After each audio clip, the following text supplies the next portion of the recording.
अगर आपको पता ही नहीं एग्जैक्ट, आपको जब तक नहीं पता चलेगा मुझे ये करना है, आप एग्जीक्यूट करने में आसानी हुई। भाई आपको कहाँ है भाई पढ़ना, आप पढ़ोगे ही नहीं। इसी प्रकार से आप पास में यार नंबर नहीं आया तो नहीं आया यार, आप कुछ भी कर सकते हैं, जो आप सोच सकते हैं वो आप कर सकते हैं। और आप ये छोटा सा गोल नहीं पा रहे हैं, 90% want to achieve is a dream, only is a dream, but when you have planning then you have the way to achieve your dream। दोस्तों स्वागत है आपका एक नई वीडियो में। आज की इस वीडियो में ये बताने वाला हूँ कैसे मैंने प्री बोर्ड से 70% मार्क्स को बोर्ड्स के 90% मार्क्स में चेंज कर दिया था केवल 15 दिनों में, जिसके लिए टोटली 8 पॉइंट्स रिस्पॉन्सिबल थे। मैं इस वीडियो में इन 8 पॉइंट्स को डिटेल में एक्सप्लेन करने वाला हूँ। प्लीज वीडियो बहुत ही ज्यादा इंपॉर्टेंट होने वाली, वीडियो के अंत तक जरूर देखिएगा। और अगर आप इस प्लान को एक्सेप्ट करते हैं तो कमेंट कर दीजिएगा आई एक्सेप्ट इट, और 15 दिनों बाद आप रिजल्ट का कमेंट करना आके आपको कैसा रिजल्ट मिला। बिलीव मी, ये जो प्लान है ना ये बहुत ही आसानी से एग्जीक्यूट कर सकते हैं आप। फॉर एग्जांपल अगर कोई मेहनत करना जानता है तो वो तो 98% नंबर लाएगा ही, बट अगर आप कोई इजीएस्ट में ढूंढ रहे हैं जिससे आप 90% 95% ला सके तो इससे बेस्ट मेथड आपको और कोई नहीं मिलेगा। सबसे पहले मैं आपको एक बात बताता हूँ कि आपको पता है कि लायन की स्पीड होती है वो डियर की स्पीड से कम होती है, मतलब लायन डियर के कंपैरिजन में कम तेज भाग पाता है। बट क्या इसके बावजूद डियर लायन के द्वारा शिकार नहीं किया जाता है? ये इंटरेस्टिंग बात आप सोच कर देखिए एक बार कि लायन डियर के बराबर नहीं भाग पाता है, फिर भी लायन डियर का शिकार कर लेता है। उसके रीजंस पता है आपको? उसके टोटल 3 रीजंस है।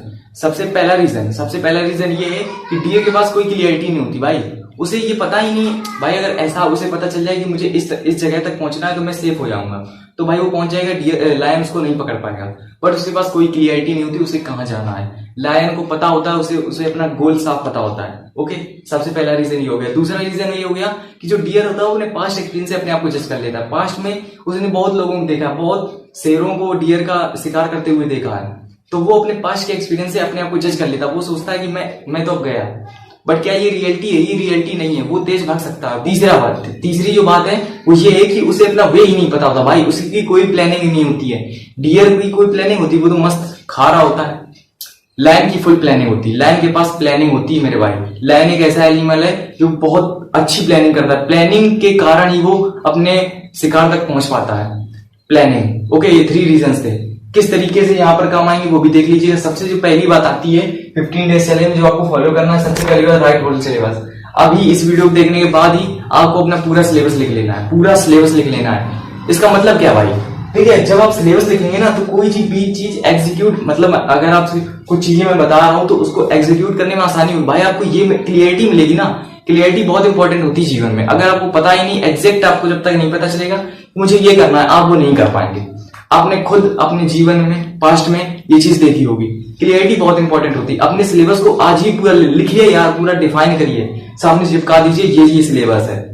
बिल्कुल क्लियरिटी रखिए, जैसे लायन रखता है, डियर नहीं रखता है क्लियरिटी। डियर भाई वो तो मस्त है, डियर के पास कोई क्लियरिटी नहीं होती कि उसे यहां तक जाना है तो उसका काम खत्म। उसके बाद अगर आपके पास ये क्लियरिटी नहीं कि अगर आपको इतना पढ़ लेना है तो आपका काम खत्म, तो बेकार है भाई पढ़ना, आप पढ़ोगे ही नहीं। सबसे पहली बात, आप पढ़ोगे नहीं अगर आपको इतना पता, अगर आपको ये पता चल गया कि मुझे इतना पढ़ना है बस, तो हो सकता है आप पढ़ें। एग्जीक्यूट करने में, चीजों को इस्तेमाल करने में आसानी होगी भाई। सबसे पहली बात सिलेबस को राइट करिए। दूसरी बात फॉरगेट योर पास्ट। जैसे डियर यहाँ पर अपने पास्ट एक्सपीरियंस से अपने आप को जज कर लेता था ना, डियर की कैपेबिलिटी क्या है भाई? डियर की क्या कैपेबिलिटी है? वो लाइन से तेज भग सकता है, बट पास्ट में जो देखता रहा है उसके कारण अपने आप को जज कर लेता भाई।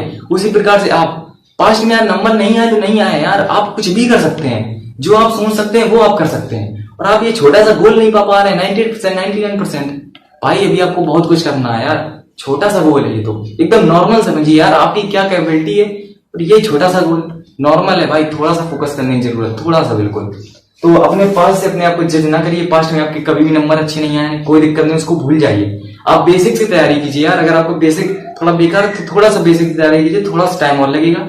15 की जगह 20 दिन लगेंगे, 25 दिन लगेंगे, बट आप कर सकते हैं, आप सब कुछ कर सकते हैं, बिल्कुल कर सकते हैं भाई, करेंगे। ओके, तो पास्ट को भूल जाइए। पास्ट में अगर आपका अच्छा एक्सपीरियंस नहीं रहा है। तीसरी बात, स्टॉप वेस्टिंग योर टाइम। देखिए भाई 15 दिन की बात है, सोशल मीडिया करें छोड़ दीजिए, वरना आप कुछ भी नहीं कर पाएंगे। हमें डोपामिन हम लेते हैं, जिस चीजें में मजा आता है वही हम करते हैं, और पढ़ाई में तो कतई बिल्कुल मजा नहीं आता ना। सबसे पहली बात, सोशल मीडिया को कतई अपने फोन को छुइए ही मत। जब आपका दिन भरे का मतलब टोटल एक दिन का गोल पूरा हो जाए, इसके बाद ही अपने फोन को टच करिए। ओके, तो सोशल मीडिया को बिल्कुल छोड़ दीजिए। चौथी बात है मेक प्लान स्ट्रेटजी। प्लानिंग बहुत इंपॉर्टेंट होती है। प्लानिंग, आप इसकी इंपॉर्टेंस मैं बता नहीं सकता हूँ, मैं हमेशा कहता हूँ without planning what you want to achieve is a dream, only is a dream, but when you have planning then you have the way to achieve your dream. आपके पास एक रास्ता मिला है भाई। प्लानिंग बहुत इंपॉर्टेंट है। और मैं हमेशा एक बात और कहता हूँ, a foolish man with good planning much more better than a good man with no planning or with bad planning. अगर आपके पास अच्छी प्लानिंग नहीं तो मेरे भाई कुछ नहीं हो पाएगा। लोग प्लानिंग ही गलत बनाते हैं मेरे भाई। प्लानिंग में आपको बहुत ज्यादा फोकस करना है। प्लानिंग में जितना फोकस कर पाए करिए। ओके, तो प्लान बहुत ही ज्यादा रिसर्च करिए। रिसर्च कुछ नहीं, अपने आप से पूछिए, सारी चीजें अपने आप से मिल जाएंगी। ओके, प्लानिंग पर बहुत ज्यादा ध्यान दीजिए। ओके, अगली बात आती है focus on NCERT instead of getting confused. Confuse ना होइए भाई, एक सिंपल सा वो रखिए, रास्ता वही है ना, रास्ता आपको एनसीईआरटी रखना है। जब सीबीएसई ने एनसीईआरटी को पब्लिश किया भाई, एनसीईआरटी कॉन्सेप्ट एनसीईआरटी बाहर नहीं जाता, आपको कॉन्सेप्ट पढ़िए एनसीईआरटी को। एनसीईआरटी में खुद इतने अच्छे कॉन्सेप्ट दिए होते हैं, मैं बता नहीं सकता हूँ। एक बार आप एनसीईआरटी कॉन्सेप्ट को पढ़िए, तो सेल्फ स्टडी करिए या कहीं से भी देखिए, ऐसे टीचर से पढ़िए जो एनसीईआरटी के कॉन्सेप्ट को आपको पढ़ाता हो।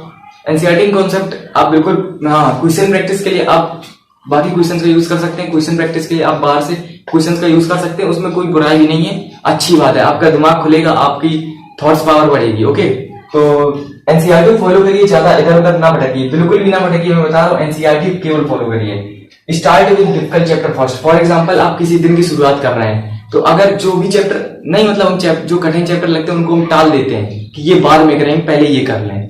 ऐसा आपको कभी भी नहीं करना। जो डिफिकल्ट चैप्टर भाई करना तो पड़ेगा ना, करना तुम्हें ही है, कोई और तो नहीं करेगा। 98% लाने तुम्हें ही करना पड़ेगा भाई, करना ही पड़ेगा, क्योंकि 98% गोल है ना, 99% गोल है। तो उसको पहले करिए, दिन की शुरुआत में उसे करिए। जब हम पहले सरल चैप्टर को करेंगे तो हमारा जो माइंड है वो थोड़ा सा, समझ रहे हैं ना, थक जाता है, तो बाद में मन नहीं होता। वैसे भी आप इतना, मतलब अंदर से जुनून तो है नहीं पढ़ने का, या तो जुनून हो तो कुछ भी कर सकते हैं आप। उतना जुनून में भी नहीं होता है आजकल के बच्चों में। पालिए, जुनून नहीं तो पालिए, सब कुछ हो जाएगा। बाकी आपको डिफिकल्ट चैप्टर को पहले करना आसानी होगी भाई, और उस चैप्टर को आप बेहतर तैयार भी कर पाएंगे। ओके, सबसे पहली बात, मतलब छठवीं बात ये है कि जब दिन की शुरुआत करिए तो डिफिकल्ट चैप्टर को पहले उठाइए, इग्नोर ना करिए, मतलब उन्हें। सातवीं बात है, give equal importance to all subject. सारे सब्जेक्ट्स को इक्वल इंपॉर्टेंस दीजिए। हाँ, कहीं इसका मतलब ये अपना समझ लीजिए कि मतलब आपको 4 घंटे हिंदी पढ़नी है दिन में। 4 घंटे हिंदी नहीं पढ़नी भाई। हिंदी को इतना टाइम क्यों? हिंदी तो टोटल है 4 घंटे, मीन्स 10 घंटे की मान लीजिए आप। तो ऐसा मेरा ये मतलब नहीं, बट आप इग्नोर ना करिए मेरे भाई। बहुत ऐसे टॉपर्स हैं जो केवल जिन्हें हिंदी इंग्लिश रिलेटेड होती है, वो मैथ साइंस और इनमें एसएसटी वगैरह में पढ़े रहते हैं, हिंदी इंग्लिश रिलेटेड होती है। मेरे हिंदी में 93 नंबर आए थे और इंग्लिश में मेरे थे 91 नंबर। ओके, तो इनमें आपको फोकस करना है। ये आपका रिजल्ट ऊपर बढ़ाएंगे भाई, रिजल्ट ऊपर बढ़ाएंगे। सरल चैप्टर है, दिन में आधा घंटा देते रहिए, रोज आधा घंटा देते रहिए, इनमें आ जाएंगे आपके 90। मैंने तो मेहनत नहीं की थी भाई, आप करिए, इनमें आपके आ जाएंगे 95 नंबर। और ऐसा नहीं कि हिंदी में 100 नंबर नहीं आ सकते, आप मेहनत करिए, आएंगे। एनसीईआरटी फॉलो करिए, अच्छे रिसोर्सेज फॉलो करिए, सारे सब्जेक्ट को इक्वल इंपॉर्टेंस दीजिए। हाँ, दिन में आधा घंटा हिंदी पढ़ लीजिए, आधा घंटा इंग्लिश पढ़ लीजिए, थोड़ा सा ज्यादा इंग्लिश पढ़ लीजिए। मैथ साइंस में आपको ज्यादा फोकस करना, वो भी ऐसी बात है क्योंकि वहां का सिलेबस भी ज्यादा है। आखिरी बात आ गई, don't ignore question practice and PYQs.